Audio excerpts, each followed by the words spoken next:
Hi, and welcome. This is our first edition of the Movie Club with Nerdy Girl Success. So excited to have everybody here joining, and thank you so much to Kim and Karissa for being our speakers and panelists today.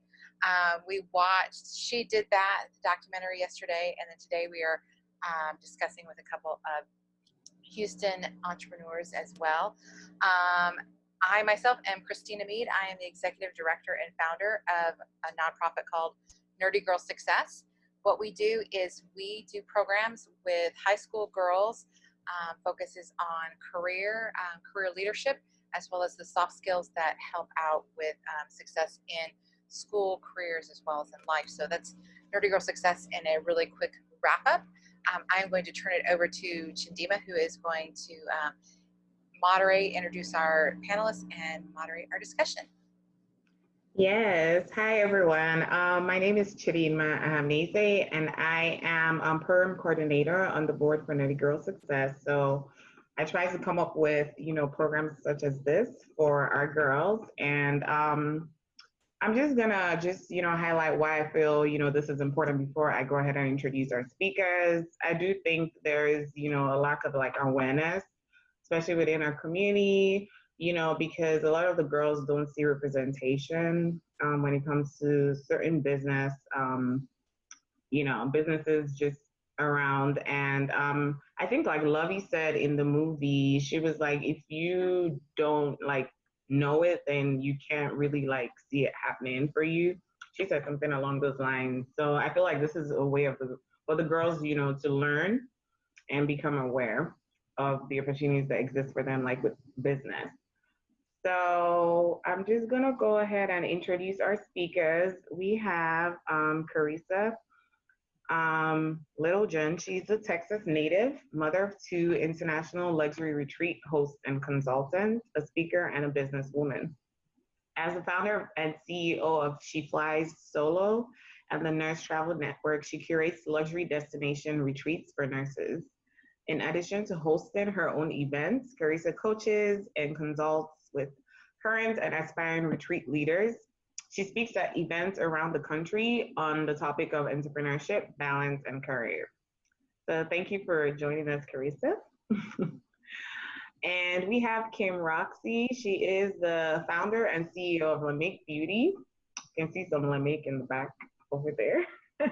A clean beauty brand that keeps multicultural women top of mind after opening her own brick and mortar makeup shop at the age of 21 in the hometown of Houston, Texas, with faith and a $500 investment form from her mother. Kim Roxie ran that store for 14 years and was the youngest African American woman to have her products carried in a major department store, Macy's.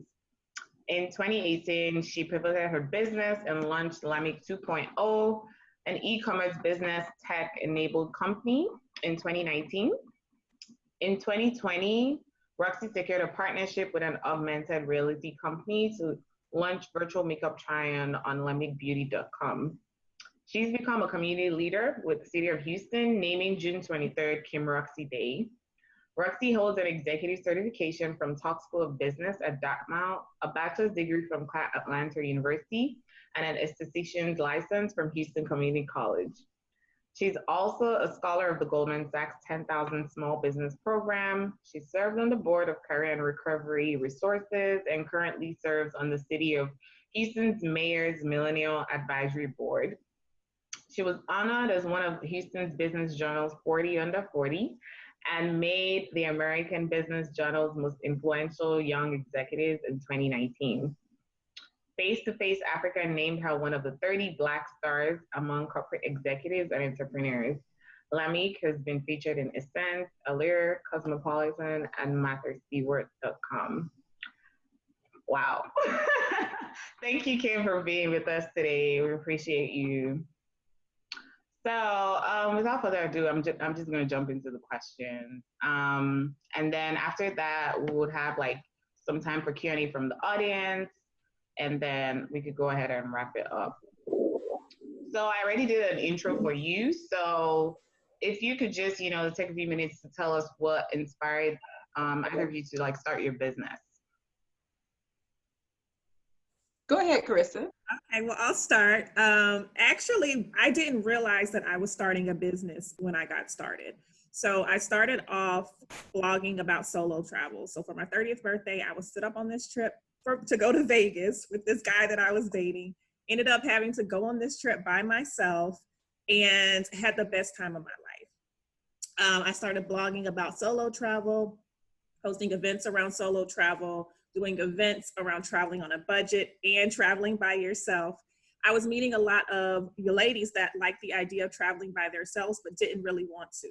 So I always tell young ladies, like, I was a type that was really, really clingy and really, choosing the wrong relationships. But that experience being stood up really shifted my life and made me be more independent. And so I'm able to tell those ladies, hey, it's okay to travel solo, but if you don't want to, maybe I put together a retreat for us to go on. So that's exactly what I did in 2018. I gathered some ladies that wanted to go to Bali, hosted this trip to Bali, hosted a trip to Dubai, noticed that we were getting a lot of nurses on our trips and changed it to Nurses Travel Network, where we fully host and cater to nurses who want to get away on luxury vacations. So that's kind of the short of how I got started and how it went to a business. So it didn't initially start out as, hey, I'm going to do this blog that's going to turn into a business. It just kind of grew into that along the way. And I absolutely love it. I love Karissa's story. Yeah, because that's just the reality of it. And now with what's going on in the world, we know we want our nurses. We understand how much our nurses have been taking care of us this whole time. Yes. So she's filling a gap in the marketplace, but then also just doing something that's gonna like propel our whole society forward. And I was just reading an article that talked about how minority-owned businesses, actually their businesses do better for society. And so when I look at like Karissa's story, we listen to her story, you can see how that's happening. And for me, going into business wasn't something I really thought about and was so like adamant about. I didn't go to college thinking I was going to start a business. I went to college thinking I was going to get me a good job somewhere, right? Being able to get a degree to get a job. And so, but I ended up going to a school that was in the right city, that exposed me and showed me and visualized, like the movie She Did That. It did that for me back when I went to college. So I went to Clark Atlanta University in Atlanta, Georgia. And when I went to Atlanta, I met people who looked like me that like own businesses and I was like, oh, that's your hotel, or that's your, or whatever. And I would be like, oh, wow. And our motto at Clark, our actual motto of our school is find a way or make one. And so I remember working at the makeup counter. I went to the mall, just like some of you probably did. You went to the mall looking for a job. That was me. My sophomore year in college. And I went to the mall, ended up finding a job at the makeup counter. First of all, I was scared to show up the first day of work because I was like, I have never done anybody's makeup. I don't know how this is going to turn out, but I need a job. So I'm showing up. And so I got there, and the first day they were like, okay, you can do makeup. They were like, you can just, put the makeup on them. They just did like this really quick, like 2-hour training. And I was like, okay. And so, but when I started to work, y'all, I fell in love with making women feel good. Like, the fact that I would show someone eyeshadow or lipstick or whatever and don't even know how to put it on that good, or just having a conversation with the woman and about her day and stuff, she would be like, oh, I want to buy it. And, and I'll be back next week. And then I turned into like the top sales producer at this counter. And my manager came to me like a couple weeks into working to the job. She was like, what are you telling these women? And I was like, what are you talking about? She was like, you're selling more makeup than me. What are you saying? Like, what are you doing? And that's when I really discovered, that I actually believed that I could make women's lives better by taking care of their beauty needs. And so that's where I started. And my senior year in college, I took on that motto, I couldn't find a job because I've been working at the makeup counter the whole time. And when you go to college, you'll find out that you're supposed to have internships. Can anybody give me an amen on internships? You're supposed to have an internship, Amen. Right? That's how you get a job, right? It's through your internships. It's through, networking, all those things. And I never did that because every time I would leave school, I would go work at this part-time makeup job. Yeah. And so when my senior year came and my parents were like, what you gonna be?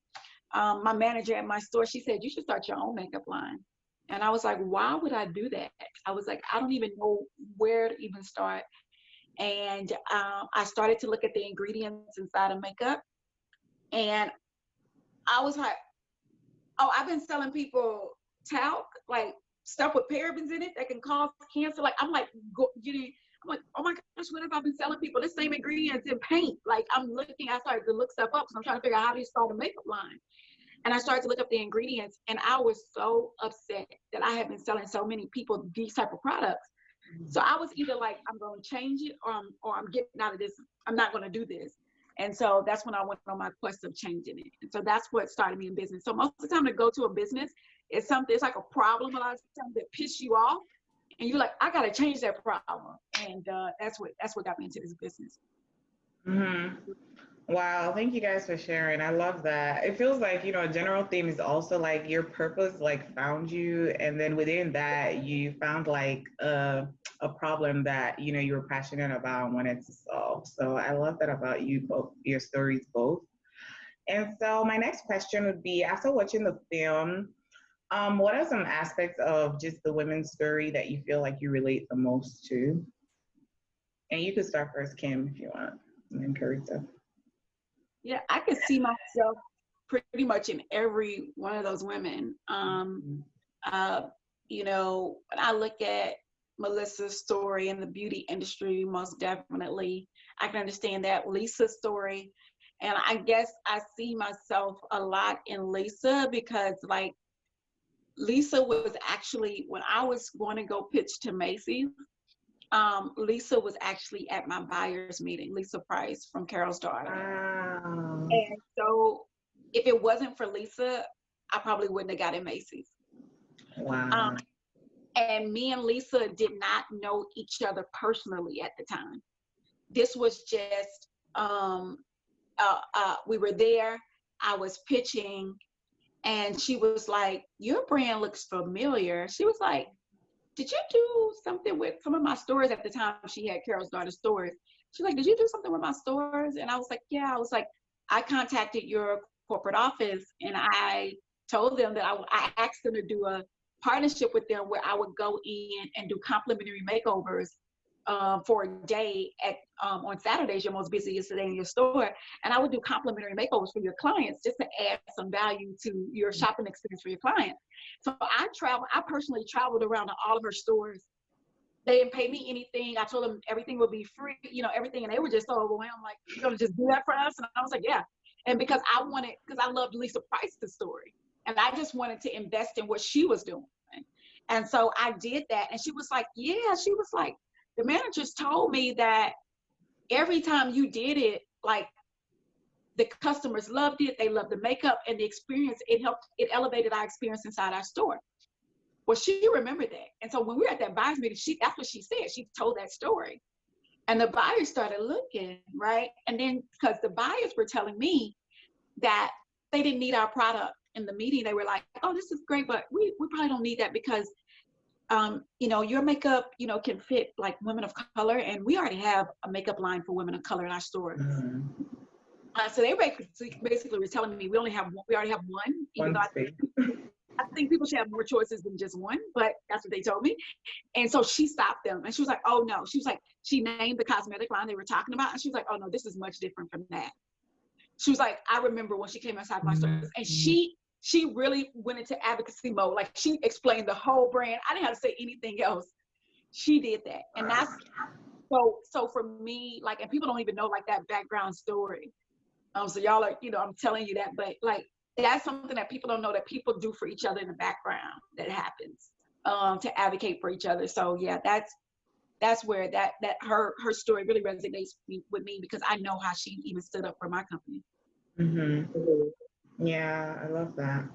Oh my goodness, I love that, Kim. And it just goes to show, like, if you are stepping out there, your name is going to be in rooms that you haven't even entered yet. And that's going to be so key to your success. You cannot get there by yourself. And that's what I've learned.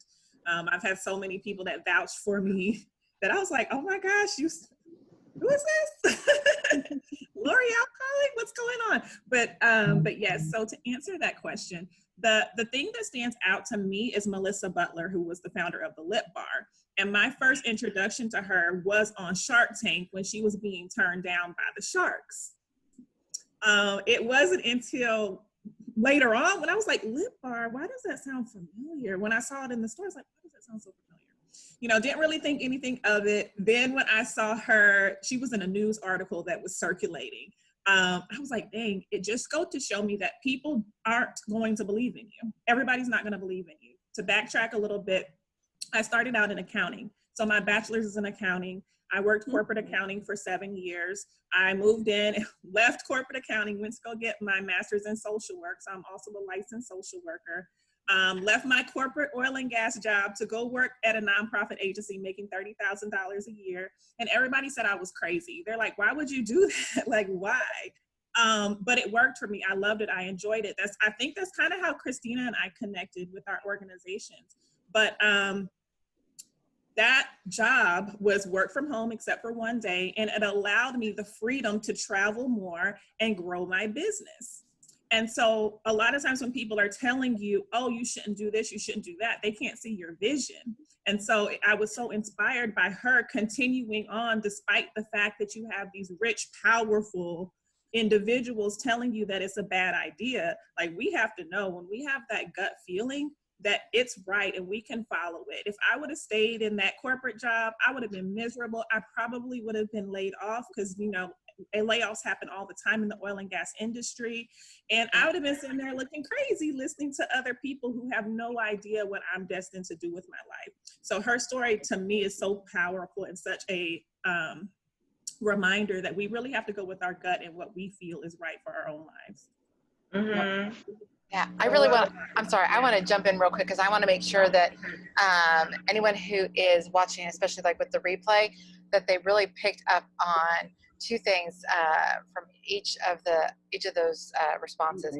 First of all, with Kim, a lot of times, especially with our high school students or even with our college students, we're thinking about what's in it for me right now.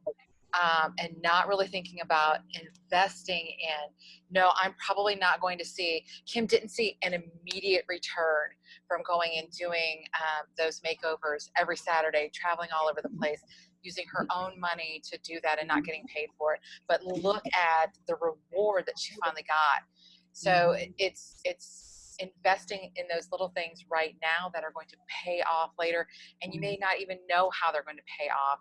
I promise that it is worth it to do it.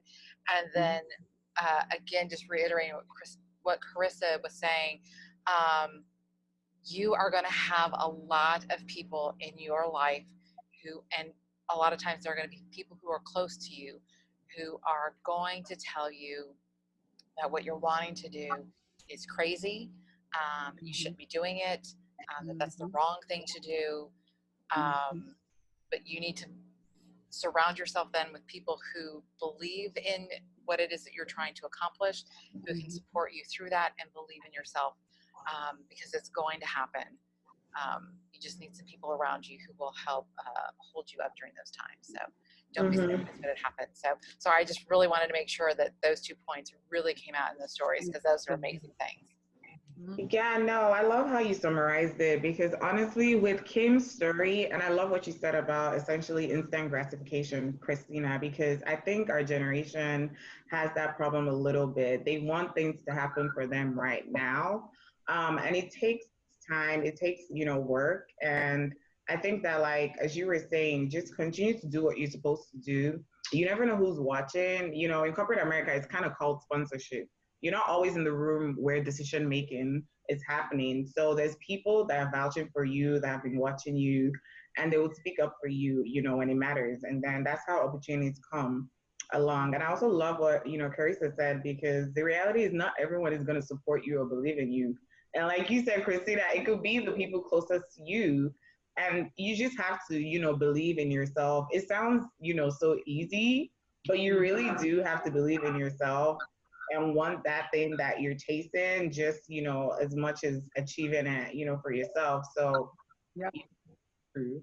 so I really love like your responses on that. So, question, Kim, you kind of like already touched on this, just, you know, with funding, but I saw in the movie, you know, Renee said people basically lend money to people who look like them. And something highlighted in that the film is the presence of a funding gap for women of color.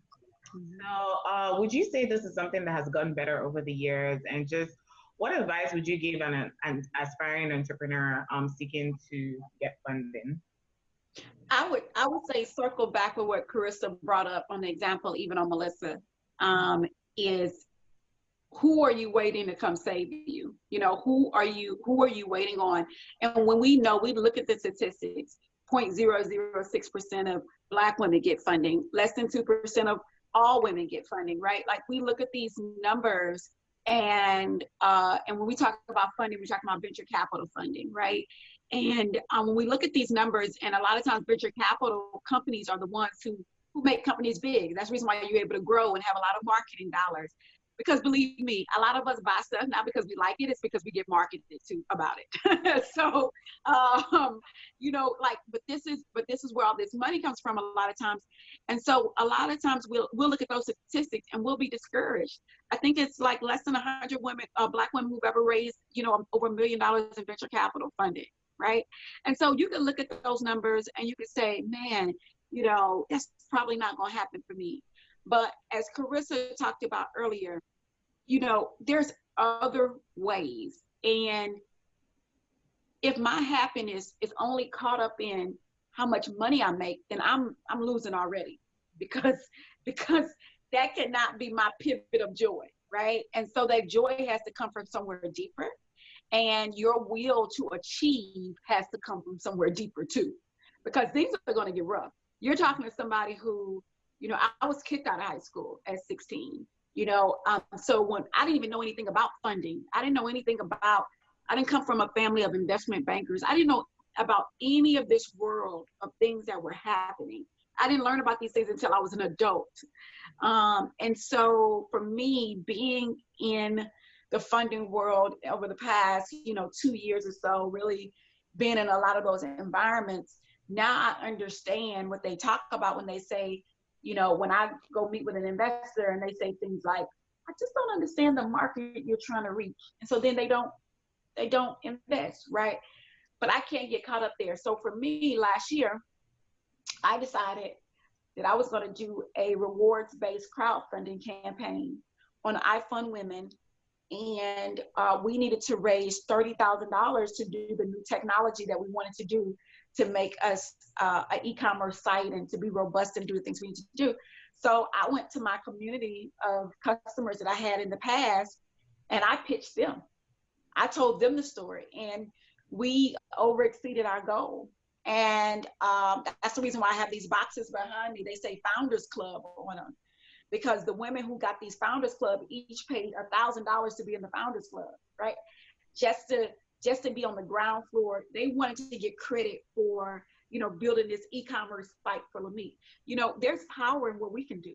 So, you know, yes, there's a funding gap, but y'all, we cannot get caught up there. And I want any young lady who has an idea that she's working on, because there's plenty of guys, white males in particularly, who drop out of college to start these tech companies and, you know, this and that. And, you know, if you have a vision for a tech company, you go for it. You go for it. And there's so many creative ways that we can do. And even now in funding and the things that I'm doing, I'm working on some really creative ways to raise even more funding to be able to do the things that we need to do. So, you know, I can't go around trying to beg somebody, you know, keep begging the same people. There are other ways that we can still get it done and get our product in the marketplace. Yeah, I mean, that's good, Kim. For me, I've never gotten any like venture funding or anything like that. I've never pitched for any. We have to understand that you can start with what you have. There's this myth that you have to have all this money to get started in business. I think Kim said what you started out with 500. a loan from your mom. Yeah. And we have to be comfortable doing that. So Chinma, you mentioned that we do live in a society where people are thinking that everything happens so quickly. It doesn't. I remember when I launched Nurses Travel Network and people were like, oh man, you know, you just took off. I'm like, I've been doing this for 5 years. Like, Nurses Travel Network is new, but I'm not new to the travel industry. And so we're not seeing the beginning stages of when people are investing their last couple $100, when they are just taking an idea and doing what they can with what they have, taking their phone and making their own marketing videos, hopping on Canva, creating their own graphics, doing all of those things solo. That's going to be key, because you have to have a foundation and something that is profitable for people to even invest into. So I see a lot of people who are wanting somebody to invest into something that's really kind of vague, and then they haven't even put any sweat equity into it. So take that time to really think about, what is it that I want to do? And again, your ideas are going to morph. So from budget travel events to luxury travel retreats, it has morphed, and I had to get into where I feel comfortable. Like, what do I actually like doing? What do I want this business to look like? So I don't think that we get caught up on funding. Once people see that it has taken off, Kim was able to get that money that she got from her community because she poured into her community. She nurtured that community. She created a product and a service that people are like, yes, okay, yeah, $1,000, no problem. Mm-hmm. So we have to consider that you have to put in the groundwork at the bottom before we are reaching out and depending on everyone else.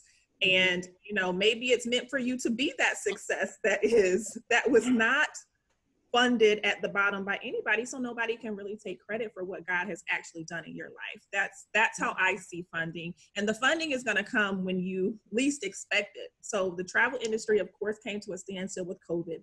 From March through June, yes, we didn't bring in any additional income. It was just the revenue that we had already generated. I stopped everything. Obviously, I wasn't wanting to roll out any more trips. I had to make the decision on whether I wanted to move forward with launching more stuff with Nurses Travel Network, take on some more consulting clients, or nurture my relationship with my nurses. I decided that I was going to nurture the relationship with the nurses because that's what they needed at that time. They needed virtual events. They needed the happy hour chats. They needed a retreat virtually. All of those things that I did. And then in June, I get a call or email from Good Morning America that they want to come on and highlight small women-owned businesses. And I'm like, oh, wow, that's amazing. How do they find me? And I won a $5,000 grant for my business. And so I say that to say, a lot of times we are so busy going around trying to beg people to get on board with us, when all we really need to do is be fully on board for what it is that we are doing. And the other stuff will come as a byproduct. Yep. Wow. Oh my God. Those responses, y'all. I can't even, I love what Karissa is saying, especially just about, investing in yourself and really taking time to pour back into your community, especially during these times where these ladies, the nurses, are needing, some way to just get out of their day-to-day lives of taking care of other people. They're trying to connect in other ways, and you're providing virtual events. You're able to check in on them, and just you don't know who's been watching you. Just like that, you get that call from Good Morning America, and you're getting a grant from them. And in the same way, even Kim, talking about just being able to creatively fund from her customer base, just because you've been able to pour into them somehow, you felt comfortable enough to go to them. You felt like this was something you could do with them, and then they helped you to raise some money to launch that e-commerce business. So it really just isn't about money, like you were saying, Kim. And I love that y'all have been able to show through your stories that you do care about your customers, and because you pour into them, they're able to also invest in you. So I like that a lot. Yeah. So yeah, my next question. I think a lot of people feel like they have to be an expert at something in order to do it. And Karissa, you kind of touched on just like really figuring out what it is that you love doing. So what advice, would you give to an aspiring entrepreneur trying to really find her niche? Mine would be try something, and if it doesn't work, try something else. You're gonna have to keep trying until you find something that sticks. That's how it worked for me. Yeah. And we're so afraid to be wrong and make the wrong decision, but every decision that you make is going to lead you to the right one. Whether it's, okay, yes, this is what I like, or no, actually I don't like that. So I would just say, if you have an idea, just try it out and see if it works. Yeah, I love that. Bloom where you're planted. Don't wish for, and I hate to say it, but like, I don't think you should just wish for places where you're not at. Like, I think that, having belief that you're in the right place at the right time with the right people, you know what I mean? Like, I think you should always try to do better and live more. But I think sometimes we do that, and sometimes we wish for stuff that we like don't have, and then it makes us actually choke up and like never get anything. You ever like want a lot and never end up moving anywhere? It's like, well, I want to do all that, and then next thing you know, you're like overwhelmed. You're not doing nothing actually. You know what I mean? And so I think that just kind of bloom where you're planted. Pay attention, be mindful, be conscious, be woke. Like understand things going on around you. Get involved. Karissa said, try something else. Like, it's okay. Like, I think sometimes even as women and girls, we overthink stuff. We're so afraid to fail. We're so afraid for somebody to say, oh, you did that wrong. And all of a sudden our feelings hurt. Oh, I did that wrong. Oh my goodness. And you cry about it, and you tell your best friend, and you call your mama, and then you call your auntie, your grandma. You want everybody to just come in on this pity party. Oh my God, I failed. And it's just like, who cares? Like, who cares? Like, do you think men care? Men don't care.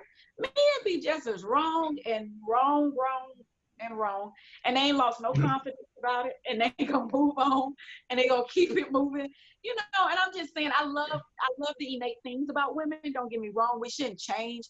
But I think that we should sort of, adapt our way of thinking around failing.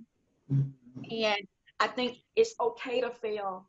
It was okay that I got kicked out of high school. It doesn't mean that, now they're calling me at risk. They want to take me to juvenile. I end up going to alternative school.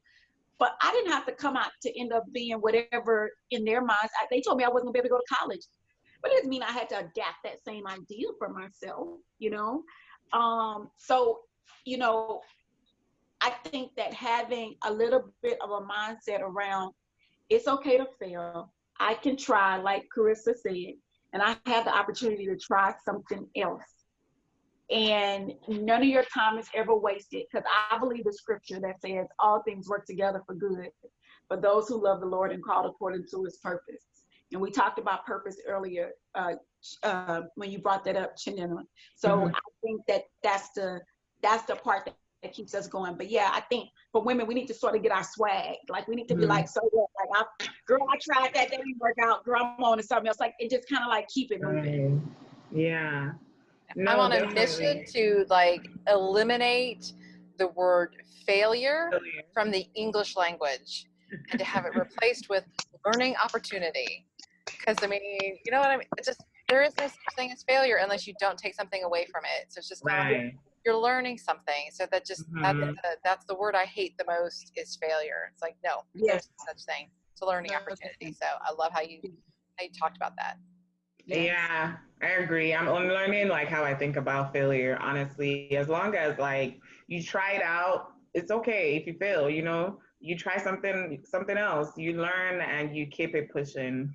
So yeah, I agree. Just chime in on that real quick. Like, my IG bio literally says you only fail if you stop. And I feel like that holds truth to everything y'all just said.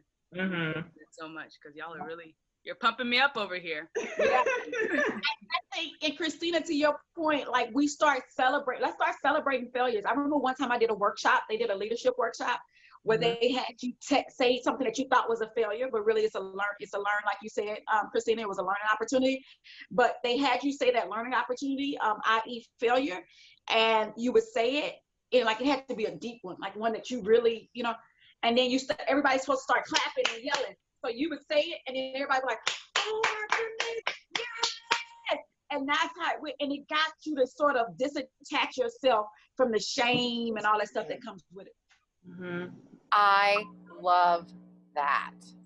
No, me too. That is getting worked into an activity, an event, or something like that for girls. That is awesome. Yeah, I agree. I feel like, I think like a lot of even companies, and I mean, even people that are looking for partnerships, like they actually ask you like, what is it that you've actually failed at? What is one thing that you struggled with? Because they want to like hear that you've been able to, you know, learn from your mistakes or your failure. And like you're not someone that gets stuck. Like Princess was saying, like if you stop, then you've truly failed. So yeah, I agree. We need to change how we view failure, celebrate it more. So my next question, the film highlights that Black people spend $1.3 trillion in businesses that aren't Black owned. And we've continued to do so in the midst of racial injustices a lot of this business have been involved in. And it noted that, you know, research shows that Black entrepreneurship is actually linked to a decline in balance among youth. So I think like something we do here a lot in the Black community is that we don't support Black owned businesses as we should. Do you guys agree with this? And if yes, why do you think this is so?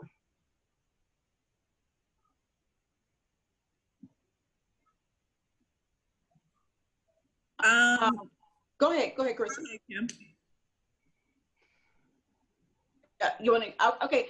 I was just about to say that actually, you know, I wouldn't be here if it wasn't for Black women supporting me.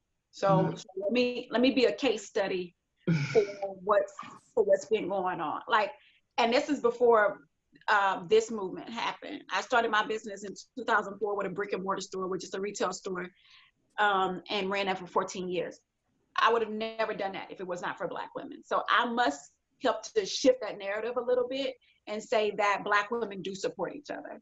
Right. If it was not for Black women, I would not be sitting right here right now. Those are the women who came in my business and did all that. And and let me say, as they started to learn, because when I first started my business, I didn't tell anybody I owned it. I was concentrated on the product and the service and all that other kind of stuff. And so as they started to find out, they got excited and stuff like that. But and then over the course of things going on now and the Black Lives Matter movement that's sort of been there, it didn't just start 3 months ago, but the fact that some people have just come into realization with it and have accepted it, then we're seeing new things like there's a website, a young lady, a movement that she started called My Black Receipts, where you're seeing how much, you know, people are spending with Black owned businesses.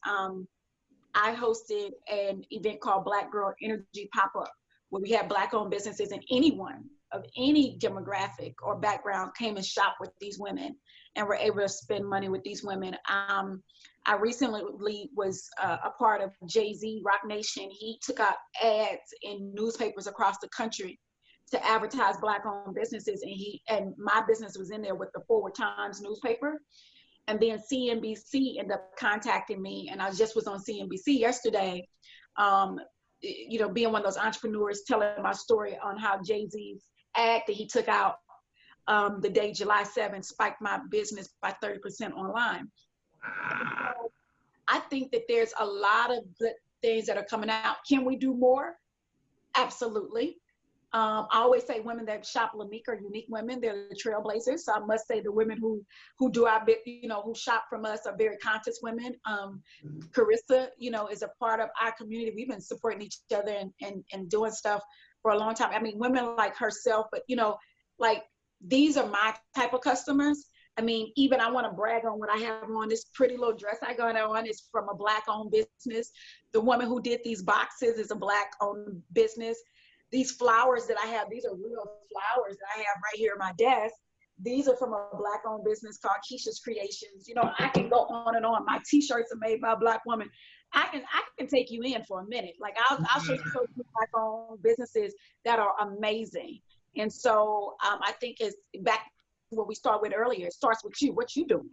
And then, you know, those are kind of things, you know, you attract and kind of get around. But yeah, I think it's happening. I think it's absolutely happening. Yes, and I 100% echo that. So the majority of the women who come on our trip are Black. They do supports. They're not asking for discounts. And the people that I'm around have that same mentality. It was interesting to me that when people saw our first trip from Bali, we had 20-something beautiful women in these yellow bikinis on the beach in Bali. And the first thing people were saying was like, oh, well, did everybody get along? So I think that there's this myth and this stereotype that Black women don't know how to get along. I'm like, look, we getting along all the time. We're doing business together. We are, you know, we are killing it. And so, yes, there are these stereotypes. I mean, these statistics of how many people are being supported, but how about we highlight the people who are supporting? Exactly. Big proponent of let people spend their money where they want. I don't have time to try to convince you to come spend with me. I don't want you to come spend with me just because I'm Black. I want you to spend your money for me because you want to go on a nice trip. You believe in what I'm asking. I mean, believe in what I'm offering. So, yeah, I mean, in the circles that I run in, Black women support each other all the time. No, I love that. I think, yes, we do. I agree. We need to spend more time, you know, actually spotlighting the fact that Black women are able to support each other and like we do collaborate and we do work together. I think in the film they featured a couple of, you know, Black women that were collaborating or trying to collaborate in the future. I think they were having like a discussion towards the end of the film. And so my next question is, how can we take care of each other if we're not taking care of ourselves? So mental wellness and self-care being a priority, especially as a Black woman, is something that's highlighted in the film. Being that we live in a world where most times we feel like we have to be on guard or worry about how we're being perceived. Any tips on how you are able to maintain a good work-life balance as an entrepreneur and not, you know, feel guilty about just not working all the time and taking care of you first? That is something I'm constantly working on. And I actually had to come to the point of burnout to do that.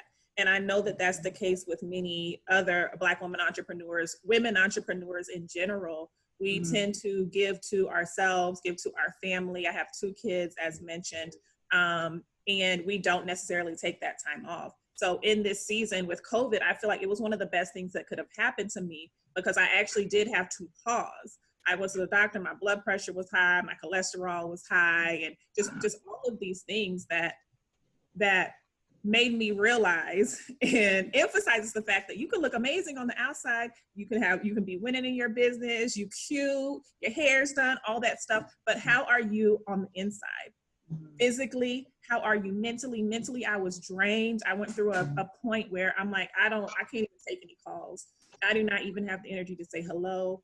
I do not have the energy to respond to your texts. If you're like just checking on you, it was just, I had hundreds of texts where I was too tired to even get out of the bed. So I will encourage young women and women in general, don't be afraid to take care of yourself.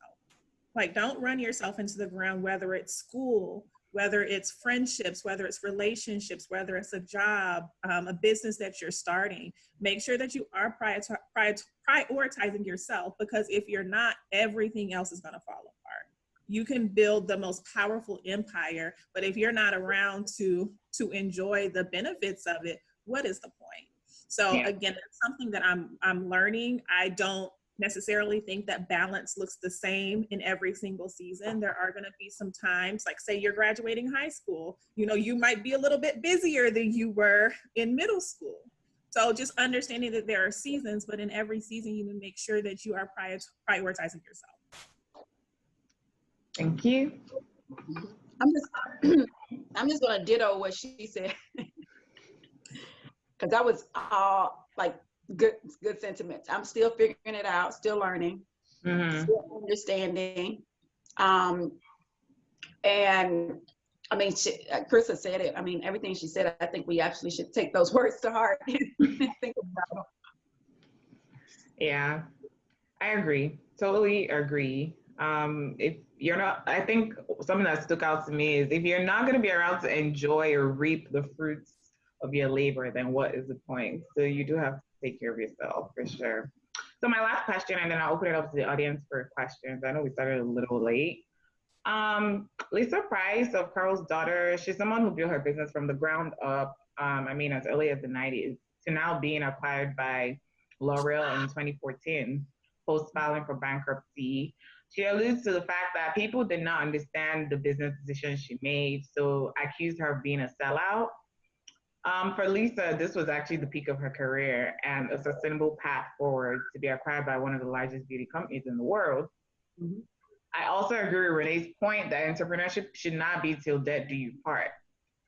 Do you think there's a miseducation within our community when it comes to, you know, people finding an exit strategy or setting themselves up for the future, say like their acquisitions? Do you think this has caused more businesses to fail than succeed? Yeah, I think this sort of goes into the fact of people having a difference of opinion when it comes to business. Mm-hmm. It's okay to have a difference of opinion when it comes to business, but it doesn't make Lisa a sellout. It just makes it a difference of opinion. Mm-hmm. Some people want to have their business to death do them part, and that's okay too. Mm-hmm. It's okay to have what we call in business lifestyle businesses, where the business is not meant to be sold, it's not meant to be passed down. It's going to end when you end. Mm-hmm. That's okay. No judgment. It's okay. Just like it's okay for her to want to sell her business so it can outlive her. Carol's daughter will outlive Lisa because she sold it and it's under a bigger umbrella and that part. Then you have some people's businesses where it's a family business. It will continue to get passed down in the family, some kind of way. It's set up that way. Or maybe you become the business that's the conglomerate, where maybe you acquire other businesses. And then, but if you have that type of business, just know that you're probably going to end up going public on a public stock exchange or something like that. Because again, it has to become that bigger business that acquires other business. Like my mentor, Kathy Hughes, her business was, she went public, went back private, went those different things. But when she went public, she would acquire other businesses. Other media companies underneath her media company. She owned Radio One from the beginning, and then now she has TV One. She bought Tom Joyner's radio show. Now she has Smiley's radio show. Like, there's these different businesses that she's acquired under her larger business. But it's nothing wrong with any type of business. Right. So I think that it's not okay for us as a community or as a people to tell somebody if that's okay or if it's not okay. But I think where we get very passionate about the argument is because I think that we all want to close the wealth gap. And so we're all just trying to figure out ways to be able to do that. And so that's when that difference of opinion comes in, because we're like, no, we should close it like this. If we all own the business, we're all trying to come up with these ways. But I think that we all have the same sort of end goal, is to close the wealth gap. And make it so it's not so hard to get funding, and we have it in the community, and we have the resources that we need. So I think that people have good intentions, but I think people should have their own way that they want to do their business. Exactly. Everyone's goal is not the same. Right. I could relate to her because, as I mentioned, the majority of our attendees are Black, but we do also have attendees that are not Black. And so when I first started, I did a partnership with the influencer, and I had a lot of questions like, okay, well, why wouldn't you partner with another Black influencer? And so I had to go back and forth with, oh my gosh, maybe I do make this something that's just for my community, but I know that my community is diverse and I want my business to reflect that. So while there are businesses that are set up to be, just for Blacks, every business is not set up that way. That goes right into what Kim was saying about what is your objective? Is your objective to build a business that sells? And I think that people looking in from the bottom, so to speak, don't understand those top level decisions. So I doubt there were a whole bunch of people that were at her business level that were criticizing her. And so it's easy to say what you would do if you're sitting at home trying to start your business. It's easy to say, I would never sell out to the man, but you don't know. That's not, to me, that was not selling out. That was what worked for her. That was what she needed to do in her life. And we just have to do what works for us. So I don't know that I will want to sell my business. I don't know what I'm going to do. And I don't need to know right now. I think we want it all figured out, but sometimes we don't have the message yet. Yeah, definitely. So that was honestly my last question. Do you ladies have any resources like podcasts, websites, organizations that you would like to just, share with the audience or aspiring entrepreneurs that you found useful for yourself? Yeah, I could drop in the girls, if you have any girls watching that want to join in. I started something on Sundays called Makeup, Mental Health, and Me. And I started doing these workshops on Sundays at 4:00 Central Standard Time, where I go through this e-workbook that I co-authored with a 16-year-old beauty entrepreneur. And back to what we were talking about, that mental health piece is very big for me in my life. I went through my own occurrence with mental health in several parts of my life, not just in one. And so I think mental health and keeping and staying healthy mentally is an ongoing thing, just like exercising or any other thing that you're working, doing homework or understanding. It's an ongoing thing. And so on Sundays, I get usually girls from 13 to 23. But if you are over the age of 23, you're still invited. But I would love, if anyone's watching, they're welcome to join us. If you go to my website, kimroxie.com, KIMROXIE.com, and just hit me in the contact form there. I would love for you to be a part, or if you buy the e-workbook, it's only $1.99, so just $2. You can download the book and then you'll get an invite to the workshop. So very low entry to come in. I'm really just doing it to get the information out. So it's a whole e-workbook. I have it printed out here because I get ready for my class tomorrow, which is Sunday.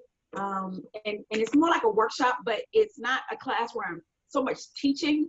We're doing more of discussing. So the first part, usually we're talking through anxiety and depression, and some anxiety triggers and stuff like that. And then in the first 30 minutes, and the last 30 minutes, we're talking about makeup.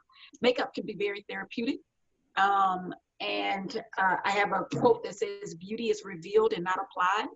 So you're not coming to the workshop to come figure out how to be so much more beautiful. You already are, right? And so I think that for us, makeup, a lot of times what I learned working with women is that makeup actually reveals a lot of insecurities for people. And so this workshop has been really helpful. Everybody said it's been a safe space where they can talk. And it's been helpful even to me. And this week we have an expert coming into our workshop with us, a mental health expert. And so she's gonna take us through an exercise. Last week we were doing breathing exercises. It's really, really, really good. Really good. So if anybody's interested, kimroxie.com. I love that. Thank you, Kim. My recommendation, especially while you are a teen girl, is if you see someone that you look up to, respect, admire, is doing something that you want to do, reach out to them. So when you are young, people are more willing to help you out than, when you're older or more established, coming and looking for mentorship. Not that people don't help you when you're older, but look for those individuals that are doing things that you want to do. They can be, if they're so-called famous or out of your league, research their story. See if they are talking about how they got started. It normalizes that entrepreneurial process because every single entrepreneur has gone through something. Every single person that you're looking at, whether it's Oprah, whether it is, you know, Michelle Obama, whoever else it is that you're looking up to, they have a story. So research them, find them, you know, learn their story, see if they have any tips, any books that you can read that can help you out. That would be what I recommend, because that's what I do when I'm like, okay, oh my gosh, she is killing it. Let me go look her up and find her and what's her story. And I love hearing the backstory, because we can get the process, but if we don't understand the backstory that comes with entrepreneurship and the struggles that come with entrepreneurship, we'll have the process. And then when the process isn't turning out like we want it to, we quit, not realizing that it's about grit. It's about persistence. It's about consistency, not necessarily about a step-by-step process. So that would be my recommendation for young girls who are looking to tap into entrepreneurship. And local colleges also have a lot of free programs that you can, like free little workshops that you can go to. Look for workshops like Kim Roxie is offering. Just get around like-minded people. The more like-minded people you can get around, the more likely it is that you are going to succeed at what it is that you're doing, because they're gonna pump you up when you feel like quitting. Yes. Wow. Great advice. Thank you so much, ladies. I know I took away so much. I hope everyone was able to take away, you know, some gems from this discussion. I definitely feel inspired. Yeah, so any questions from the audience? For me personally, like I made a list of questions and y'all like just kept hitting them. I was like, are they reading my notes? Like, especially the last one. I had one more left for y'all. One more left. It was like how you seek mentorship, because, you know, for me, that's something that has been challenging. And then Karissa just came in and hit it anyway. So thank you. It's been very, very insightful for me, even if this was targeted to, you know, high school students. Being someone 5 years out of undergrad, it's been really insightful for me. I'm going back to medical school, just got into an MBA program, and my brain is just all over the place right now. So it's like, this was really, really timely for me. So I appreciate everything that you guys shared today. Well, congrats on getting into MBA school. That's awesome. Very, very good. The only thing that I want to like put out there for those who are for Princess, as well as for those who are watching the replay, we've got a free online membership. And in there we've got, like, there's career videos, that kind of stuff. There's workshops that are in there, like on networking, on resume building, on all of that kind of stuff. That are pertinent not just to girls who are in high school, but also girls who are in college as well as post-college.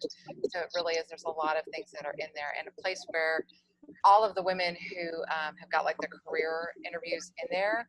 We've got all sorts of careers, and we keep adding in. Every single one of them has said that they are open to, like, meeting one-on-one, answering questions, that kind of thing. So if you find a woman in there that you've watched their thing and you're like, hey, I really want to know more about them, they're all open to that, doing that mentoring and things like that. So, and that's something too that's being added into our membership, is the mentorship and sponsorship. So just something that's out there. And so the way to get to that is /, and it's all lowercase, Nerdy Girl Member. So bit.ly Nerdy Girl Member. So. Perfect, thank you. Because like she said, it's a little harder when you get older to reach out. You know, some people think you're competition. It's like, no, I'm just trying to learn from you. Exactly. Be afraid to reach out, though. Still don't be afraid. Yes, definitely. And people will tell you no, but keep reaching out. Yeah. Sarah was always like, you know, don't want to bother anyone, you know, but like, you're right. It's a mindset thing. It's just like, you have to try. Exactly. And here's the thing too, is that it's kind of like, if you want someone, if you want to ask somebody a question, if you want to see if you can learn from them, in all honesty, what's the worst that can happen? That they say no. They say no. So what? I mean, you know, you're going to live through it. So, you know, go and ask. And if they say no, and you're like, all right, well, you're lost. See you later. Bye. Don't take it personally. It might be that they would love to help you at the time, but if you don't ask, you'll never know. Exactly. And they might not be the right person, but they might be like, well, I can't do it right now. I don't think I'm the right person. Because I've had this happen to me. I don't think I'm the right person, but I know somebody who is. And I've gotten connected to people that way. So there's never a bad thing that comes from it. So yeah, for sure. awesome. Yeah, so that brings us to the end of this discussion. Thank you so much, ladies, again. Thank you so much. And we'll continue to obviously keep you guys in the loop on upcoming events. So, just look out for that. We'll be adding you to our, list of just sort of volunteers and people in the network. So thank you so much. Thank you. That is all I have. Thank you for having me. Of course. Thank you so much. Mm-hmm.